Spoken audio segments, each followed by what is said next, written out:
자, 오늘 말씀은요, 창세기 4장. 창세기 여러분들 재밌습니까? 네. 예, 뭐 재밌다고 이 표현을 하니까 여러분들이 어떻게 감히 우리가 성스러운 성경을 재밌다고 이렇게 얘기하실지 모르겠는데, 재미를 느껴야지 우리가 성경을 읽습니다. 그렇죠? 예, 흥미를 느껴야 되고 재미를 느껴야 돼요. 주님은 우리를 행복하게 원하세요. 그분이 우리가 막 어렵게 고행하면서 막 힘들어하고 지루한데도 억지로 참고 막 이런 걸 원하시는 분이 아니십니다. 저는 그렇게 믿고 있어요. 창세기가 재밌어야 돼요. 그렇죠? 예, 말씀 가운데 우리가 들어가야 돼요. 오늘 창세기 4장 과연 어떤 걸 말씀하시는지 함께 들어가 보길 원합니다. 창세기 4장 말씀, 오늘은 전체 중에서 16절까지만 한번 같이 교독하도록 하시겠습니다. 제가 읽겠습니다. 아담이 그의 아내 하와와 동침하매 하와가 임신하여 가인을 낳고 이르되 내가 여호와로 말미암아 득남하였다 하니라. 그가 또 가인의 아우 아벨을 낳았는데 아벨은 양심을 자였고 가인은 동산을 자였더라. 예, 죄송합니다. 제가 한 가지를 잊어버린 게 있어가지고 잠깐 한 가지만 하고서 같이 나누도록 하겠습니다. 마이크 쓰신 거죠, 그렇죠? 예, 우리 집사님, 집사님이 여러분들이 청중에서 하는 그 교독하시는 내용들이 영상을 보니까 웅얼웅얼 들려요. 그래가지고 한 분이 대표로 여러분을 대표해서 좀 같이 읽으면 좋을 거예요. 그래야지 영상에 음성이 들어가니까 다시 청소하겠습니다. 그래서 우리 집사님께서 요 2절, 3, 4절 이 부분도 여러분이 함께하는 그 구절을 대표로 낭독하실 텐데 여러분 같이 하시면 됩니다. 원래 하시던 대로 제가 청소 다시 하겠습니다. 1절입니다. 아담이 그의 아내 하와와 동침하매 하와가 임신하여 가인을 낳고 이르되 내가 여호와로 말미암아 득남하였다 하니라. 그가 또 가인의 아우 아벨을 낳았는데 아벨은 양심을 자였고 가인은 동산을 자였더라. 세월이 지난 후에 가인은 땅의 소산으로 제물을 삼아 여호와께 드렸고 아벨은 자기도 양의 첫 새끼와 그 비율로 드리니 여호와께서 아벨과 그의 제물을 받으셨으나 가인과 그의 제물은 받지 아니하신지라. 가인이 몹시 분하여 안색이 변하니 여호와께서 가인에게 이르시되 내가 분하여면 어찌되리며 안색이 변하면 어찌되리냐. 내가 선을 행하면 어찌 낯을 들지 못하겠느냐. 선을 행하지 아니하면 죄가 문에 엎드려 있느니라. 죄가 너를 원하나 너는 죄를 다스릴지니라. 가인이 그의 아우 아벨에게 말하고 그들이 길에 있을 때에 가인이 그의 아우 아벨을 죽어 죽이니라. 여호와께서 가인에게 이르시되 내 아우 아벨이 어디 있느냐. 그가 이르되 내가 알지 못하나이다. 내가 내 아우를 지키는 자니이까. 이르시되 내가 무엇을 들으느냐. 내 아우의 핏소리가 땅에서부터 내게 호소하느니라. 땅이 그 입을 벌려 내 손에서부터 내 아우의 피를 받았은즉 내가 땅에서 저주를 받으리니 내가 밭을 갈아도 땅이 다시는 내 무릎을 내게 주지 아니할 것이요 너는 땅에서 피하며 비교하는 자가 되리라. 가인이 여호와께 아뢰되 내 죄짐을 지기가 너무 무거우니이다. 주께서 오늘 이 지면에서 나를 쫓아내시온즉 내가 주의 낯을 배우지 못하리니 내가 땅에서 피하며 위대한 자가 될지라. 무릇 나를 만나는 자마다 나를 죽이겠나이다. 여호와께서 그에게 이르시되 그렇지 아니하다. 가인을 죽이는 자는 벌을 7배나 받으리라 하시고 가인에게 표를 주사 그를 만나는 모든 사람에게서 죽임을 면하게 하시니라. 가인이 여호와 앞을 떠나서 에덴 동쪽 노 땅에 거주하더니 아멘. 예, 오늘 이렇게 창세기 4장 1절에서 16절까지 말씀으로 여러분과 함께 나눌 제목을 오 사람아 내가 누구이기에, 영어로는 Who are you, O man? 이라는 제목으로 함께 나누기 원합니다. 이 제목은 성경에 나와 있는 구절이에요. 예. 자, 왜 아벨의 예배만 받으셨을까? 예, 여러분 그런 생각 많이 해보셨죠, 그렇죠? 왜 아벨의 예배만 받으셨지? 이 질문은 굉장히 오래되고 해묵은 그런 질문이에요. 이건 마치 왜 선악과를 만드셔가지고 인간으로 하여금 죄를 짓게 유도하셨을까? 이런 질문과 비슷한 카테고리의 어떤 캐터고리의 그런 질문이라고 볼 수 있어요. 하지만 이런 질문은요, 우리의 관점에서 바라볼 때 이해가 되지 않지만 하나님의 관점에서 이걸 바라본다면 그 이야기는 달라집니다. 오늘 그래서 제가 그걸 소개해 드리는 거예요. 하나님의 관점으로 바라보는 그 해석을 지금 하는 거예요. 창세기 3장 21절에는 죄를 지은 인간은 무화과 나무로 옷을 해입게 되어 있죠. 예, 벗은 거를 알고서 무화과 나무로 옷을 해입습니다. 하지만 그게 영원하지 않잖아요. 금방 해지잖아요. 나뭇잎이니까. 그래서 하나님께서는 가죽 옷을 입히세요. 제가 생각하기로는 이게 아마 양의 가죽이었을 거라 생각이 들어요. 왜냐하면 모든 신학자들이 동일하게 생각하기를 그 양의 가죽으로 옷을 입히신 것은 예수님의 십자가의 어떤 보혈을 상징하는 거다라고 이렇게 해석을 해요. 그렇기 때문에 양을 잡아서서 피의 제사를 가르쳐 주신 것이다. 이렇게 가인과 아벨이 그래서 그렇게 부모로부터 배웠는데, 그런데 가인은 피의 제사를 드리지 않았고 아벨은 그렇게 하나님의 가르침대로 피의 제사를 드렸기 때문에 하나님이 받으셨다. 이렇게 해석을 하는 분도 계신다는 얘기예요. 제 해석이 아니라 이렇게 해석을 하기도 합니다. 근데 우리가 레위기에 나와 있는 제사의 내용을 한번 살펴보기 원해요. 레위기에 보면요, 제사들 종류가 나오는데 거기에 번제라고 아시죠? 그렇죠? 태워서 드리는 거, 번제가 나와요. 번제는 말 그대로 동물을, 희생 제물을 전체를 모두 태워서 제사를 드리는 방법이에요. 그래서 동물의 제사라고 우리가 알고 있잖아요. 근데 또 다른 제사의 종류 중에는 소제라는 게 있어요.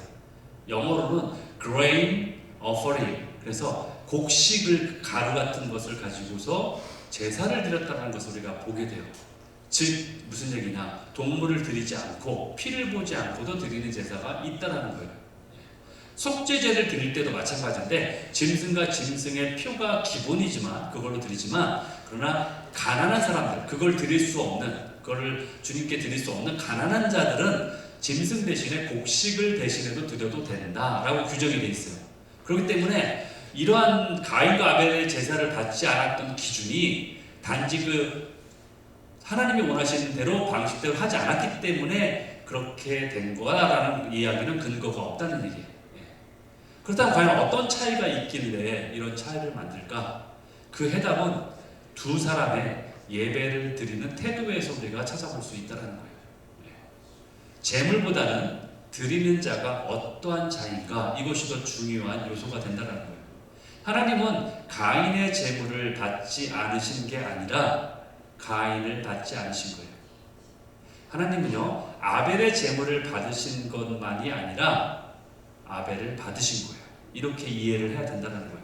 하나님이 우리에게 요구하시는 것은 어떤 제사나 어떤 헌신이나 어떤 예물을 드리느냐에 대한 것이 아니라 먼저 내가 하나님 앞에 어떤 사람이 되어야 하는가에 달려있다는 거예요.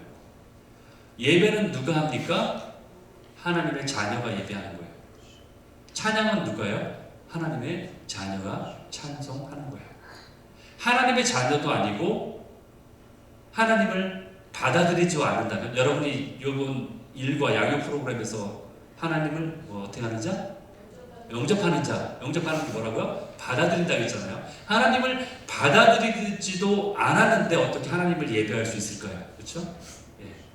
하나님이 누구신지를 알기에, 나는 하나님에게 어떠한, 내가 하나님께 어떤 존재인지를 알기에, 그래서 내가 하나님께 감사할 수 있는 거고, 그래서 내가 하나님께 예배할 수 있는 거예요. 예배란 하나님이 누구신지를 그대로 나타내고 증언하고 선포하는 게 예배예요. 하나님이 이런 분이십니다. 내가 부르고 그것을 선포하며 동의하는 거예요. 예배라는 본질 속에는 아버지 하나님에 대한 인식과 아버지가 어떠한 분인지에 대한 경험이 전제가 된다는 거예요. 그걸 내가 경험했을 때 하나님께 그 경험한 대로 내가 반응하는 거예요.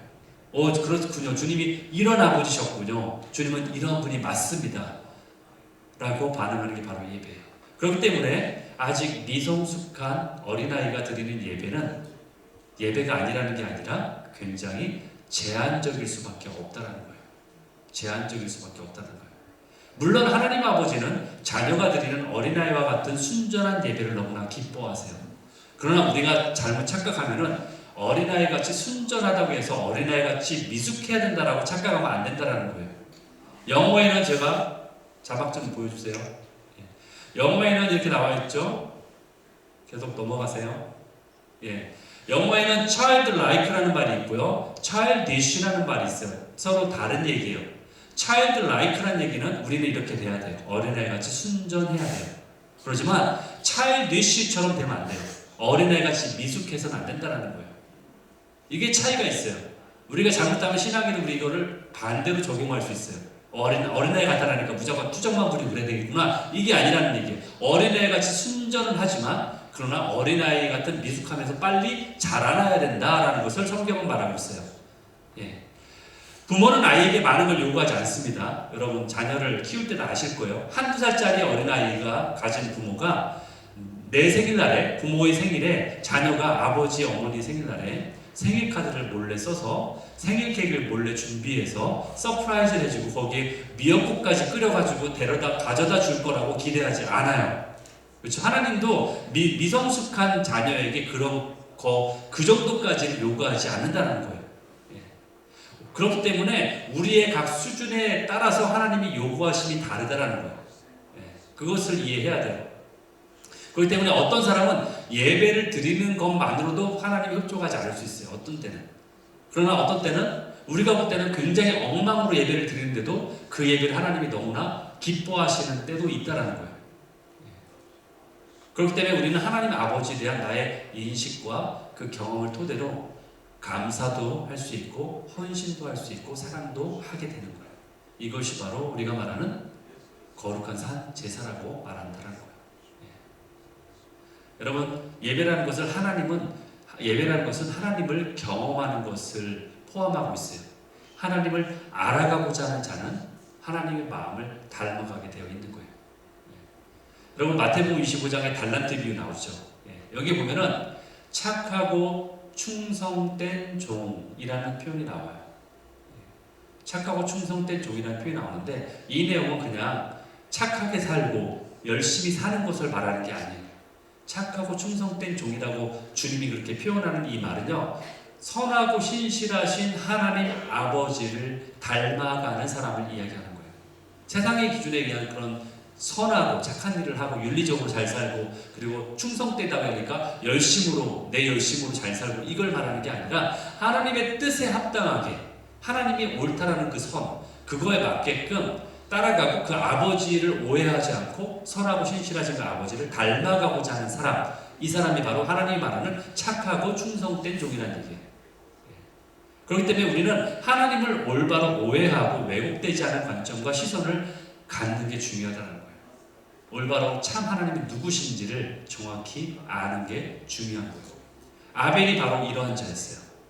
세상의 가치는요, 여전히 이 땅에 존재하고 있지만 우리 교회는, 우리 성도들은 바로 이런 하나님의 가치를 알아야 된다는 거예요.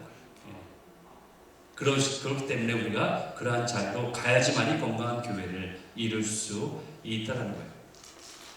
여러분 성경에 있는 난제, 아까 같이 왜 가인과 아벨의 제사는 어떤 차이가 있길래 왜 가인의 제사는 받지 않고 아벨의 제사만 받으셨을까? 이러한 성경의 난제를 해결하기 위해서는 우리가 다른 방법보다는 가장 최선의 방법은 바로 성경 안에서 그 해답을 찾는 거예요. 말씀으로 말씀을 해석하는 것이 가장 옳고 건강한 방법이에요. 성경 말씀으로 성경 말씀을 해석하는 것이 가장 옳은 방법이에요. 왜? 디모데후서 3장 16절 여러분 알죠? 모든 성경은, 모든 말씀은 무엇으로 되었다? 하나님의 감동으로 되는 것으로, 하나님의 감동은 우리에게 주어진 것으로 교훈과 책망과 바르게 함과 의료교육하기에 유익하다. 그렇죠? 하나님이 직접 우리에게 주신 말씀이기 때문에. 그렇기 때문에 구약의 창세기에 나오는 이 가인과 아벨 이야기에 대한 이야기들이 흥미롭게도 신약에 이 내용이 나온다는 거예요. 알고 계신 분도 계시지만 이 내용을 신약에도 나와요. 이 내용이.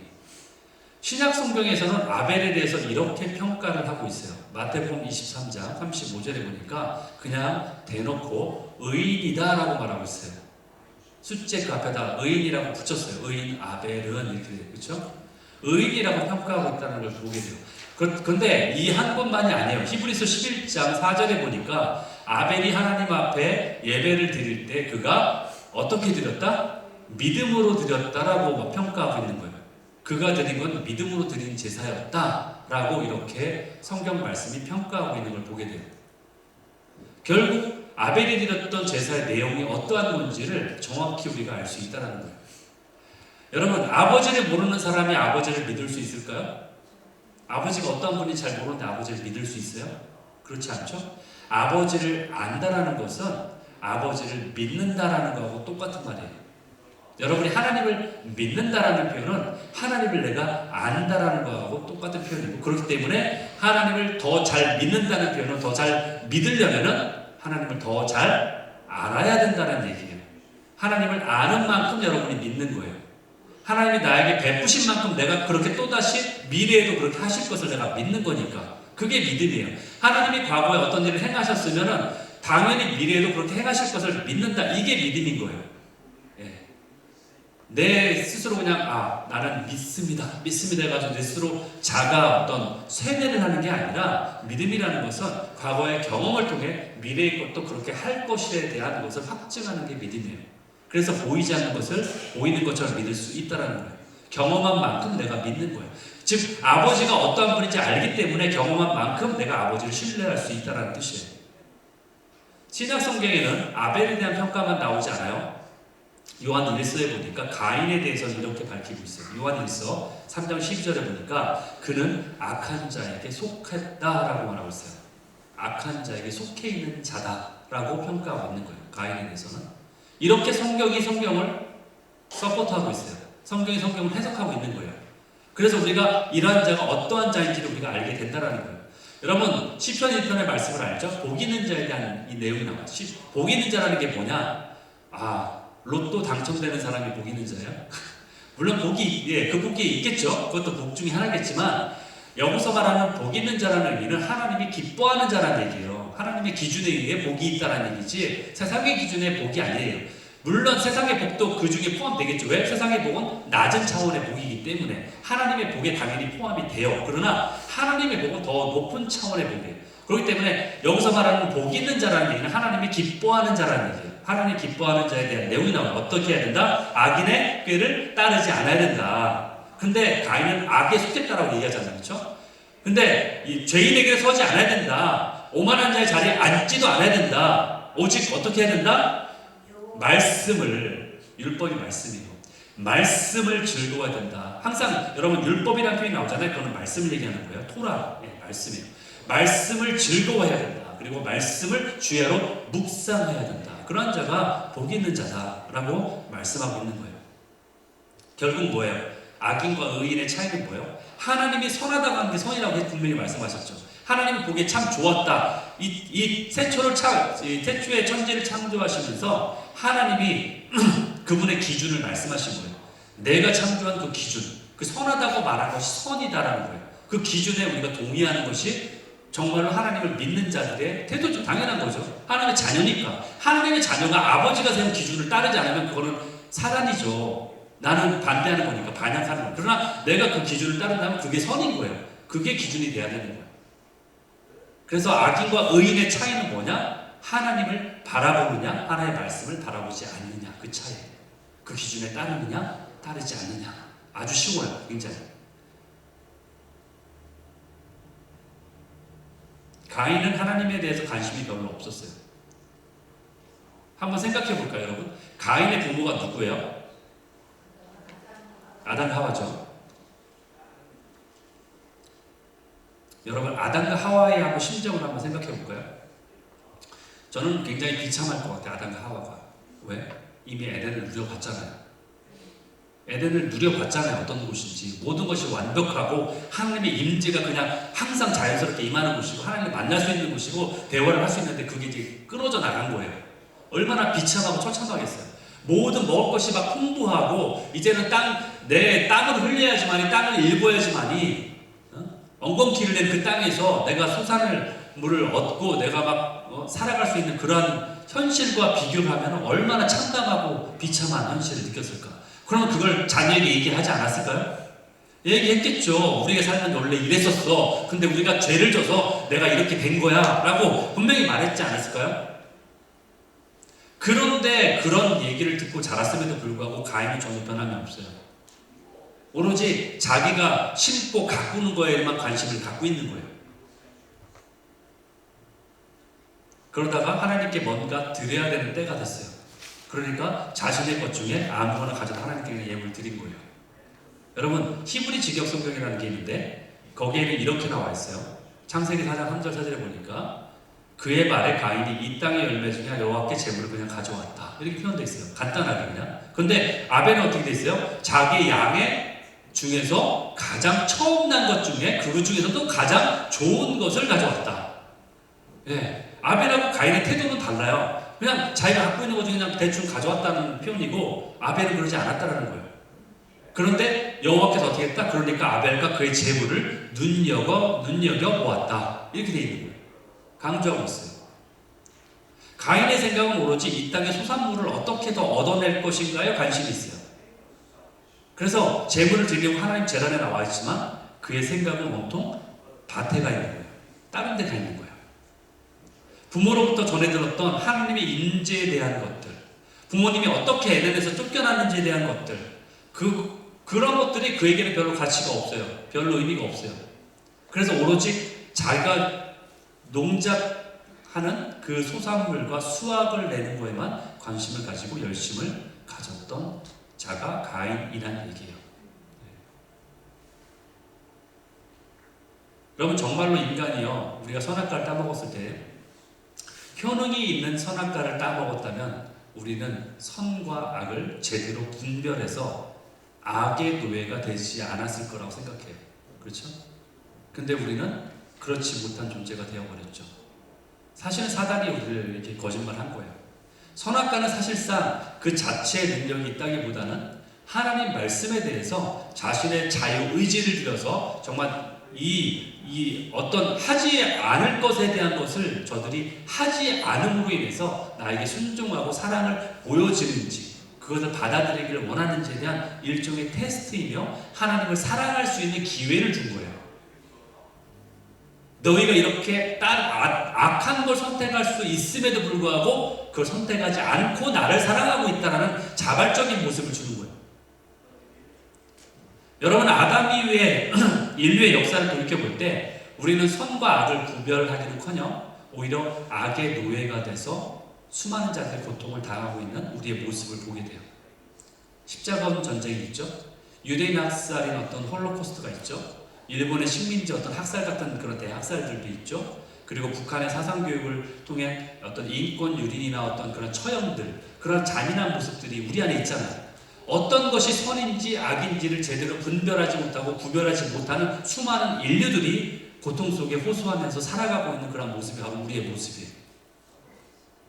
그리고 오늘 가인과 아벨의 이야기를 통해 더 뼈저리게 아파할 수밖에 없는 것은 그토록 아버지 아담과 하와가, 어머니 하와가 얘기해주고 교훈을 했건만, 처음으로 죄를 지은 사건을 얘기했건만, 그 결과, 참혹한 결과를 뻔히 알고 있건만 여전히 그 죄의 사슬에 매여서 그것을 답습하고 있는 가인의 모습을 또 보게 된다는 거예요.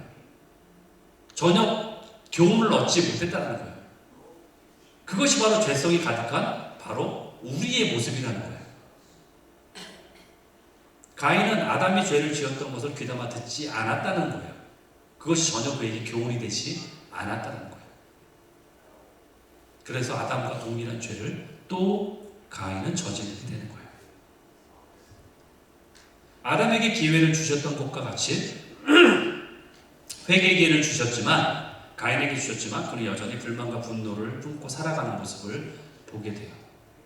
이런 생각이 바로 우리에게도 동일한 생각이에요. 뭐예요? 어떤 생각이에요? 아까 처음에 했던 질문이 바로 우리의 생각이잖아요.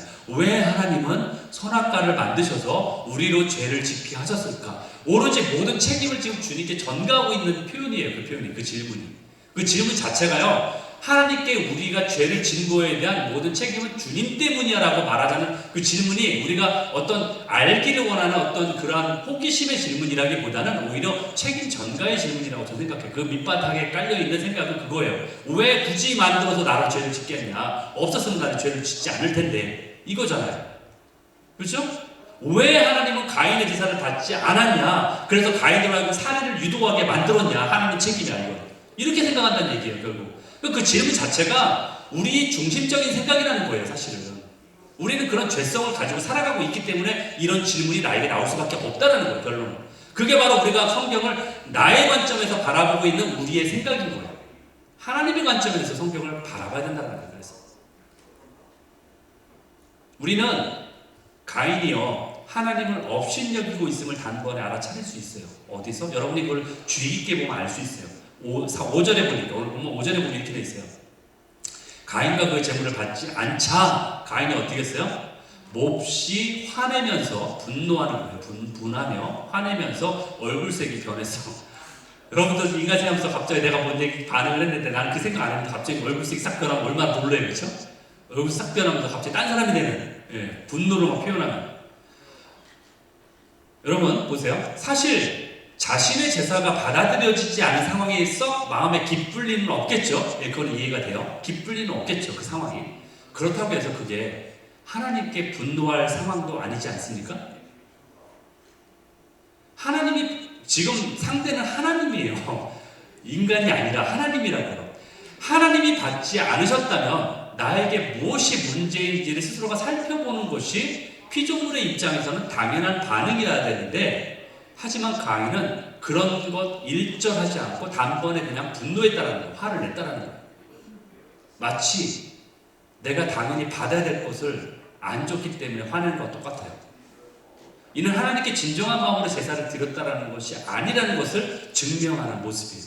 그것을 하나님이 이미 알고 계셨다는 거예요. 그래서 제사를 받지 않으신 거예요. 하나님은 업신여김을 받을 만한 분이 아니세요.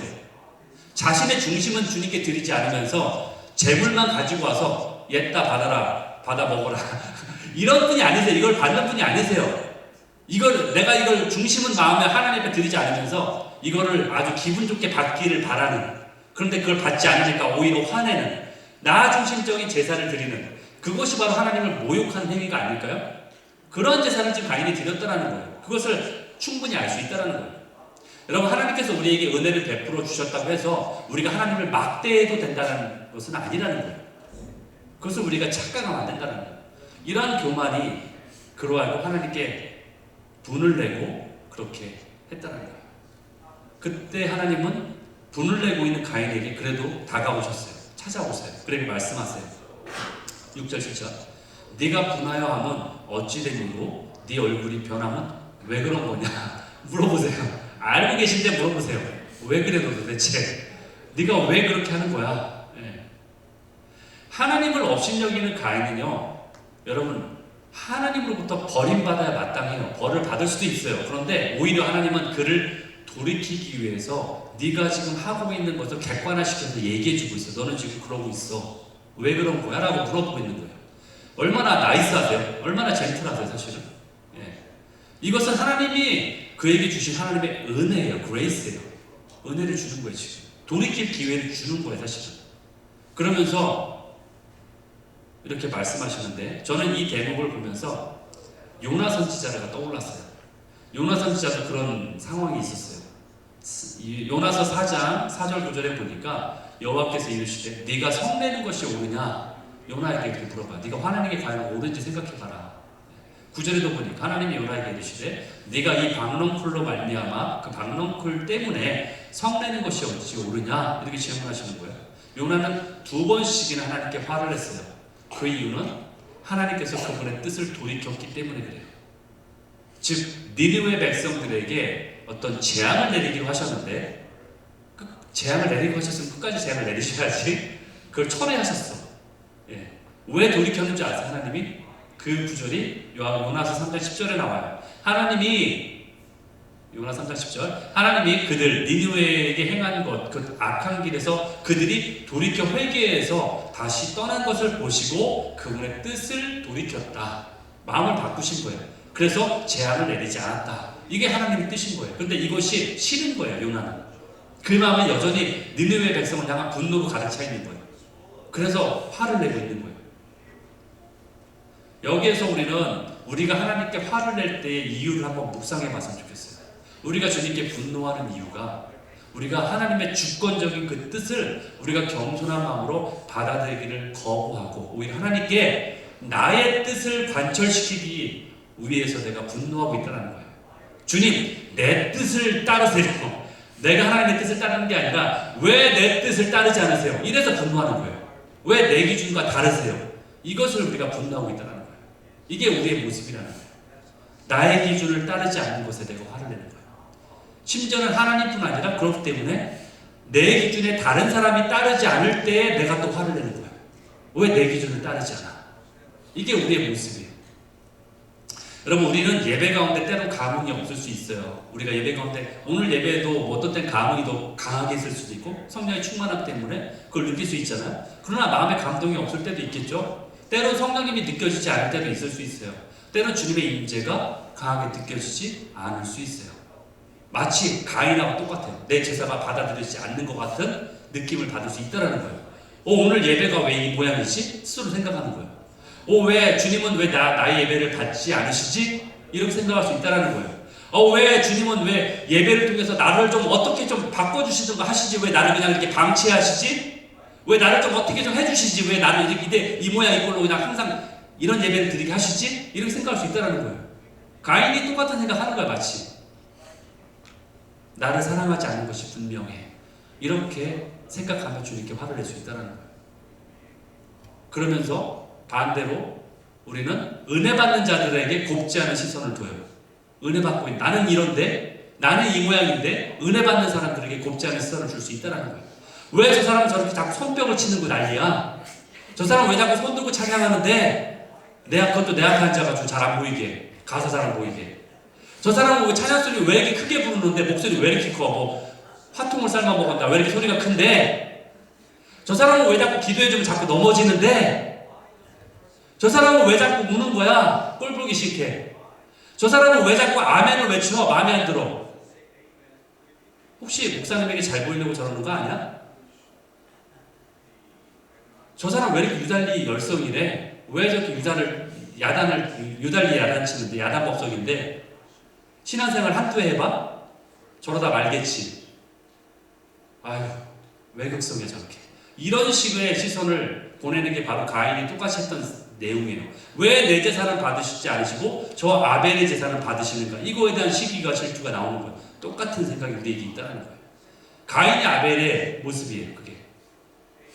여러분, 오늘 본문 말고도요, 이 가인 말고도 이러한 모습을 그대로 보여줬던 전형적인 예가 성경에 또 있어요. 여러분 기억하실지 모르겠는데 바로 누굴까요? 마르다. 동생 마리아가 예수님 앞에 앉아서 말씀을 듣는 모습이 꼴불견인 거야. 난 이렇게 열심히 일하는데 왜 나를 도와주지 않는 거야? 저 못된 거야. 꼴불견이야. 자기의 기준에 따르면은 먼저 내가 할 일을 같이 해야 돼.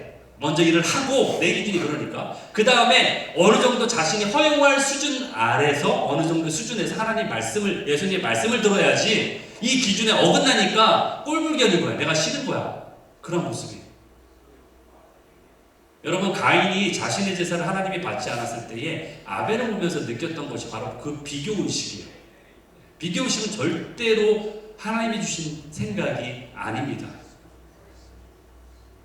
여러분, 사도 바울이 나는 레이싱을 한다고 했죠. 믿음의 경주를 한다고 했잖아요. 그 경주는요, 여러분 착각하기 쉬운데, 경주를 생각하면 우리가 생각하는 그 추회를 생각하죠. 달리기. 그 올림픽에 달리기 그 추회. 여러 명이 달리잖아요. 그래서 옆 사람은 내가 더 빨리 달려야지. 내가 지쳐지면, 뒤쳐지네. 이게 아니에요. 여러분의 경주는 완주의 목적이 있는 거예요. 여러분, 각자의 경주예요. 여러분 각자에게 맞는 그 경주를 주님이 원하시는 거지 옆 사람하고 비교 대상이 안 돼. 왜? 옆 사람은 여러분과 은사도 다르고 달란트도 다르고요. 여러분과 부르심도 달라요. 그렇기 때문에 옆 사람이 여러분과 절대 비교가 될 수 없어요. 그리고 여러분이 늦게 신앙을 했어도 미리 믿었던 사람보다 더 빨리 갈 수 있어요. 그거는 모르는 일이에요. 그렇기 때문에 비교의식은 절대로 하나님이 주신 생각이 아닙니다. 절대 그럴 필요가 없어요. 그거는 그냥 에너지 소비예요. 그거는 웨이스팅 타임이에요. 그런데도 아벨의 제사는 왜 받는 거야? 이렇게 하는 거예요. 여러분 생각해보세요. 논리적으로 따지면, 굳이 따지자면, 그걸 따지려면은 자신의 제사를 받지 않은 하나님께 따져야지 왜 아벨을 짚고 넘어가요? 그렇죠? 왜 아벨이 무슨 죄가 있다고 아벨을 시기하나요?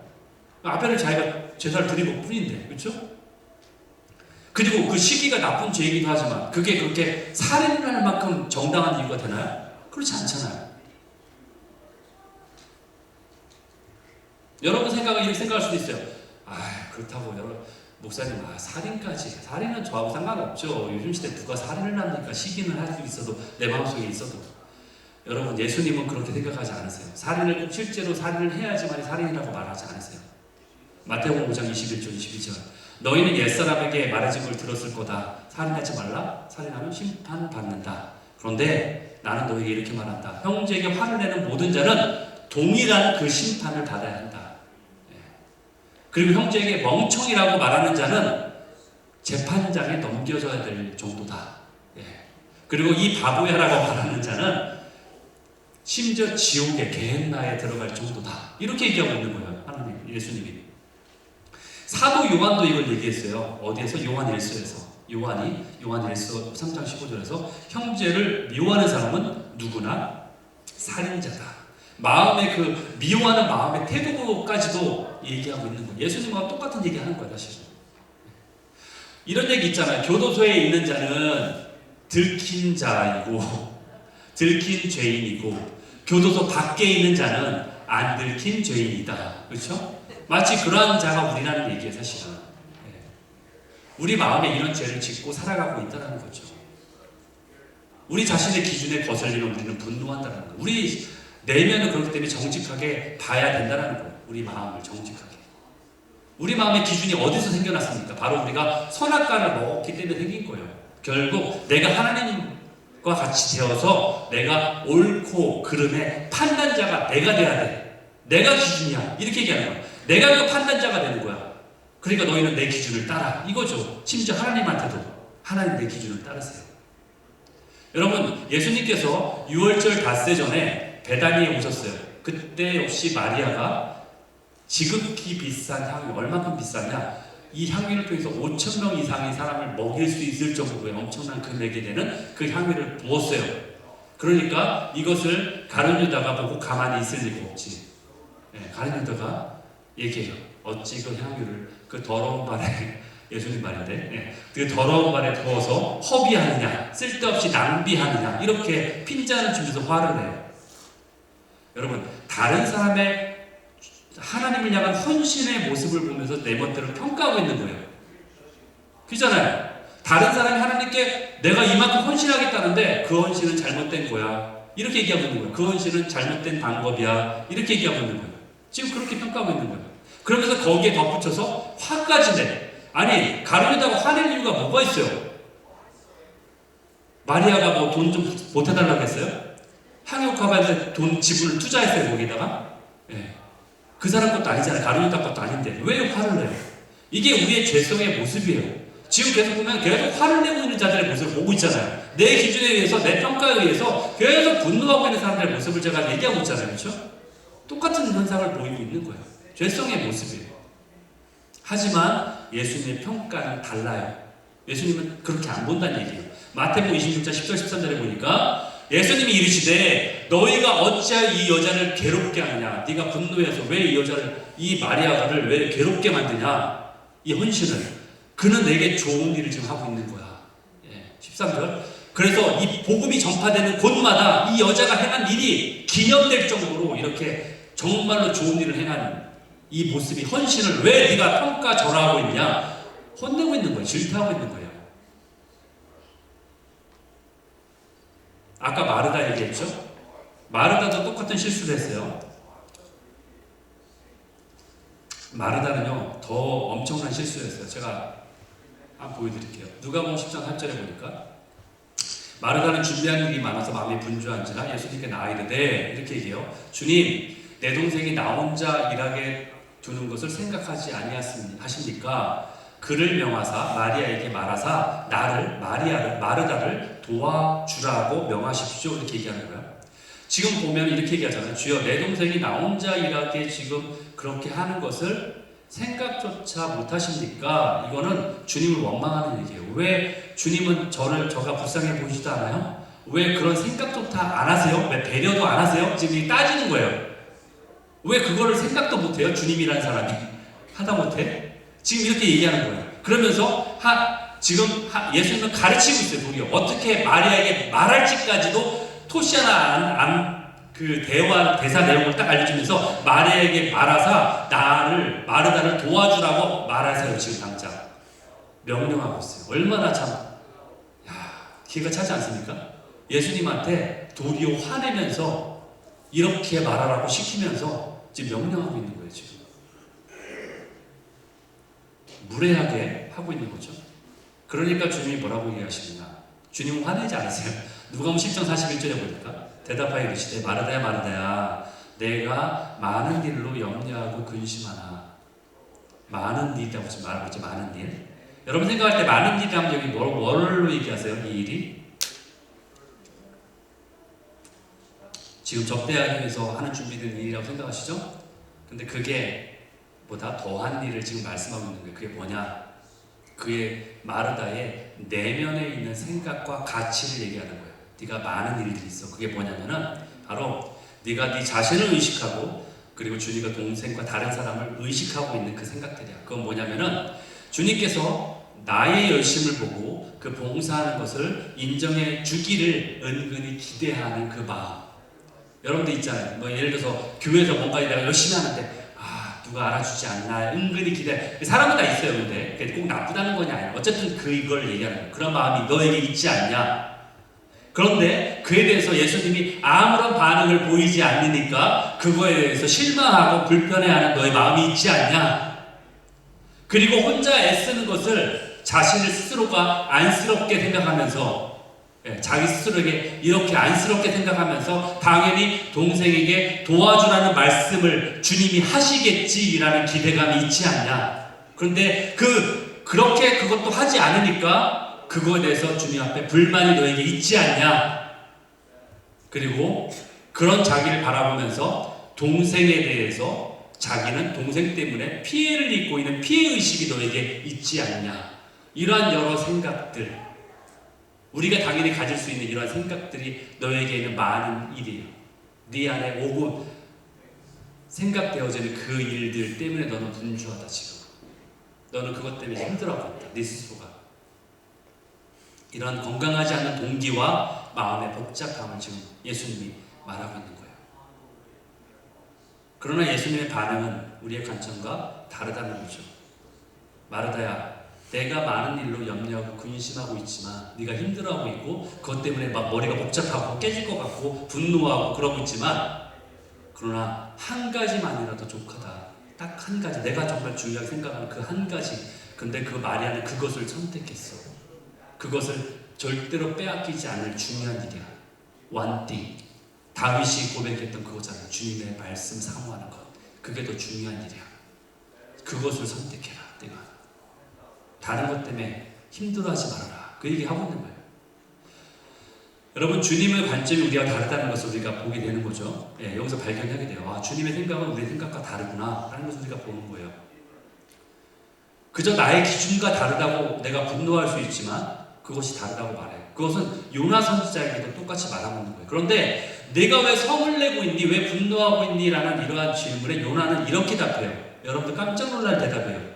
요나서 4장 9절에 보니까 요나가 이렇게 얘기해요. 하나님이 물어보잖아요. 내가 성내는 것이 어찌 옳으냐 그러니까 요나가 대답하되 내가 성내어 죽기까지 할지라도 내가 옳습니다.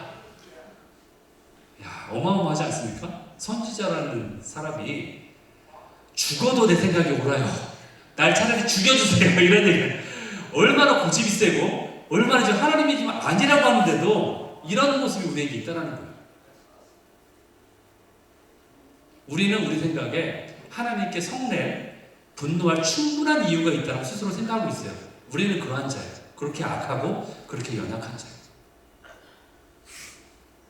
우리가 하나님께 성을 내며 분노할 때 우리는 우리의 겸손의 자리를 떠나는 거예요. 우리가 더 이상 겸손의 자리에 있는 게 아니에요. 그러면서 하나님께 오히려 그게 도전하는 자리예요.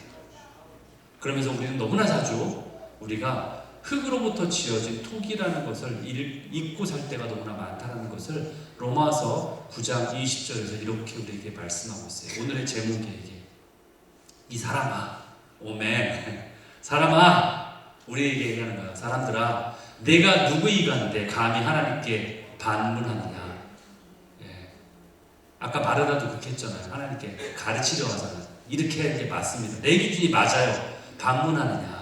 지음을 받은 물건이 어찌 나를 이같이 만들었냐고 말할 수 있겠냐. 토기장이가 지는 한 덩이로 어떤 건 귀 쓸 그릇을 만들 수도 있고 어떤 건 뭐 그렇지 않은 그렇게 쓸만한 그릇을 만들 그런 주권적인 권한이 주님께 없겠냐? 왜 네가 그걸 받아들이지 않냐? 너는 피조물이야. 우리에게 말씀하시는 거예요. 마치 요나가 뜨거운 태양빛 아래에서 그 태양의 뜨거움을 면하게 해주는 박농풀이 주신 것을 주님한테 막 감사하고 기뻐하다가 그 박농풀이 시들어버리자 이번에 막 죽을 만큼 차라리 날 죽여주세요 할 정도로 주님 앞에 화를 내고 이런 어떤 우리의 상황에 따라서 주님께 화를 내기도 하고 기뻐하기도 하고 하는 우리의 어떤 얄팍한 우리의 신앙의 모습을 보면서 그게 바로 우리가 주님께 죄를 짓고 사는 우리의 모습이라는 거예요. 가인의 마음에 하나님을 경외하는 마음이 없다는 것이 바로 이거예요.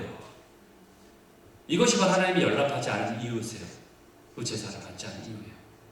그럼에도 불구하고 사랑의 하나님은 가인이 살인이라는 죄를 범하기 바로 직전까지도 가인에게 돌이킬 기회를 자꾸 주세요. 경고까지 주세요. 네가 그렇게 하면은 하는 것이 옳지 않아. 그러면서 6절에 보니까 어찌미며 어찌됨이냐 계속 왜 그러냐 네가 왜 그래 라고 해서 자꾸 돌이키려고 지금 설득하는 거예요. 돌이키려고 지금 사랑을 지금 기회를 주고 있는 거예요. 네가 왜 그래 자꾸 그렇게 하면 안 돼. 네.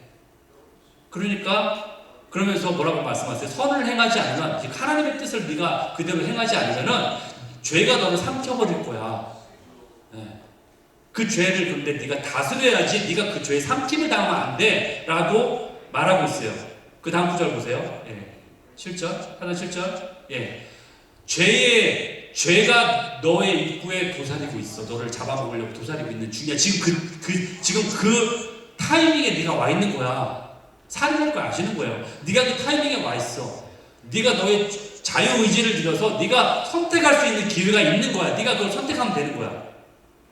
너는 죄가 너를 원하지만 너는 그 죄를 다스려야 돼. 죄에 삼킴을 당하면 안 돼라고 말씀하고 있어요. 그러나 가인이 어떻게 해요? 이 말씀을 무시해요. 무시하죠. 당연히 무시하죠. 그러니까 그 결과를 나오죠. 그렇죠? 아벨을 데리고 들로 가서 들에서 아벨을 쳐 죽였다라고 4장 8절에 나와요. 결국 하나님께서 경고하셨음에도 하나님의 말씀을 순종하는 것이 아니라 그 기준을 따르는 것이 아니라 자신의 감정에 충실했어요. 내 감정이 이러니까. 근데 그 감정이 옳은 감정이라고 스스로 생각한 거예요. 내 분노는 정당한 거야. 스스로의 어떤 옳고 그름의 기준이 맞다라고 스스로의 기준을 따라간 거예요. 그러니까 살인까지 가게 된 거예요. 결국 죄가 너를 삼켜버린 거예요. 가인을 삼켜버린 거예요. 결국 이 분노는 인류 첫 번째 살인이라는 그런 기록을 세우게 돼요. 악명 높은 기록을 이 성경에 세우게 되는 거예요. 가인이 자신의 제사를 받지 않은 이유가 자기 자신에게서 찾은 것이 아니라 자기 자신에게 있음에도 불구하고 그것을 인정하기를 외면하고 오히려 그 블레임의 대상으로 아벨을 선택해서 살인을 저지른 거예요. 그것이 가인의 문제였어요. 가인은 스스로가 하나님처럼 판단자가 되어서 하나님의 뜻이 부당하다라고 주장하면서 자신의 살인을 합리화시켜요. 난 이게 정당해. 살인할 정도까지 돼. 이 분노는 그 정도까지 표출해도 돼. 라고 생각하는 거예요. 결국 아벨을 들로 데리고 나갔다는 얘기는 집에서 죽인 것도 아니고 들로 데리고 나갔다는 얘기는 아무도 없는 한적한 곳, 사람들이 보지 않는 곳으로 데리고 갔다는 얘기예요. 즉 의도적인 살인이고 계획적인 살인이라는 얘기예요. 그런 일을 범하게 된다는 거예요. 죄악을. 그러면서 9절에 보니까 여호와께서 다시 가인에게 찾아오세요. 내 아우 아벨이 어디 있느냐고 물으세요. 그러니까 가인이 뭐라고 대답해요? 역시 주님 앞에 뻔뻔스럽게 이렇게 얘기하죠. 내가 몰라요. 내가 뭐 아우 지키는 자예요? 이렇게 얘기하는 거예요. 왜 나에게 그걸 물어보세요? 자기가 죽였으면 뻔히 알 텐데도 그렇게 지금 답변하는 거예요. 놀라운 것은요, 이 대목을 통해 우리가 아는 것은 하나님이 가인을 찾아오셨다라는 거예요. 언제? 이미 엄청난 죄를 저지른 후에도, 살인사건 후에도 뭐예요? 우리에게 기회를 주시는 거예요. 회개할 기회를, 돌이킬 기회를 주시는 거예요. 이미 죄를 저질렀지만 돌이킬 기회를 주시는 거예요. 이게 은혜잖아요. 그런데 여기서도 역시 가인은 멈추지 않아요. 이것까지도 그냥 외면해버려요. 무시해버려요. 그러면서 자기에게 주어진 형벌이 너무 무겁다라고 다시 불평해요. 하나님 앞에. 그런 가인의 모습을 보는 거예요. 돌이키지 않는 모습.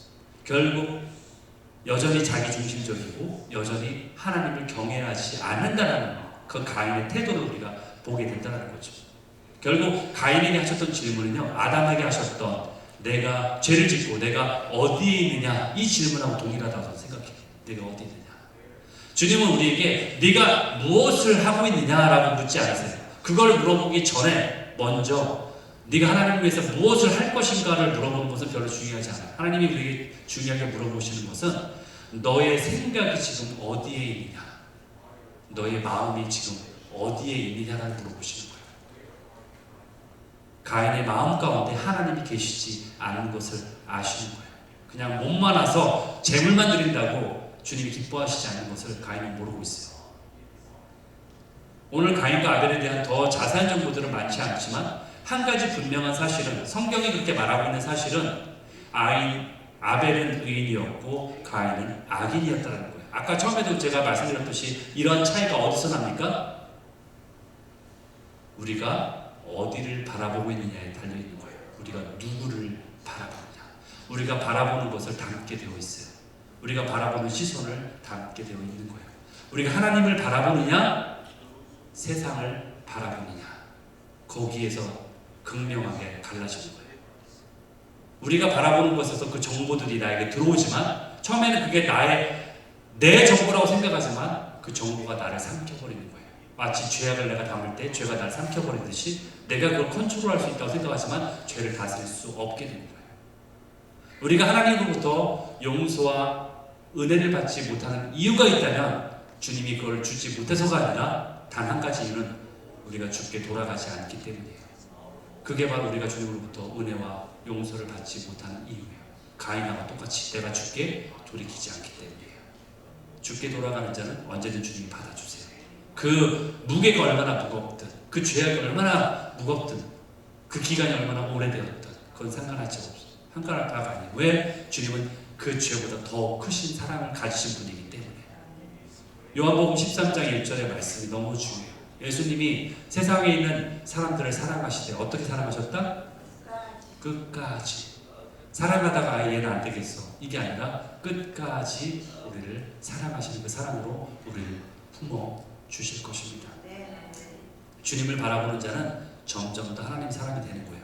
왜? 아버지를 닮아가니까. 아버지를 바라보면 아버지를 점점 더 이게 자라가는 거예요. 영적으로 자라간다는 게 그거 아니에요? 부모님 밑에서 양육받는 게 그거 아니에요? 어렸을 때 자라면서 아버지를 보면서 나는 어렸을 때는 뭐예요? 나는 아빠랑 결혼할 거야 그러잖아요. 아버지를 존경하는 거예요. 아버지를 닮아가는 거예요. 부모를 닮아가는 거예요. 그게 바로 자라감의 모습이에요. 우리는 세상을 바라보고 다른 아버지를 바라보면 안 돼요. 세상의 아버지고 내 아버지인 것처럼 내 아버지가 누군지 모르면 안 돼. 내 아버지가 누군지 알아야 돼. 그래서 주님은 세상에 고아들이 많다는 게 그 이유예요. 실제적인 고아도 있지만 아버지를 모르는 자가 바로 고아예요. 참 아버지가 뭐 여기 있는데 참 아버지를 모르고 세상에 다른 아버지를 찾아 나서는 거예요. 다른 아저씨를 찾아서. 과부가 누구예요? 내 신랑이 있는데 내 신랑이 없다라고 얘기하는 거예요. 그게 과부예요. 신부가 우리가 신부잖아요. 고아와 과부가 바로 우리가 고아와 과부예요. 주께 돌이켜라. 주님이 우리를 찾고 계시고 기다리고 계세요. 주님은 우리의 진정한 행복에 관심을 가지세요. 이 행복감은 주님을 바라볼 때, 주님 안에 머물 때, 그리고 그분 안에 임재 안에 있을 때, 그래서 그분의 기름 부으심 내 안으로 넘쳐날 때, 그 사랑을 내가 자라갈 때 내가 그 사랑을 점점 깨달아지는 것이고, 그때 내가 주님 안에 행복감을 얻는 거예요. 그 행복이 우리 안에 충만하게 있으시기를 예수님의 이름으로 축원합니다. 다 같이 일어나셔서 찬양하심으로 고백하시겠습니다.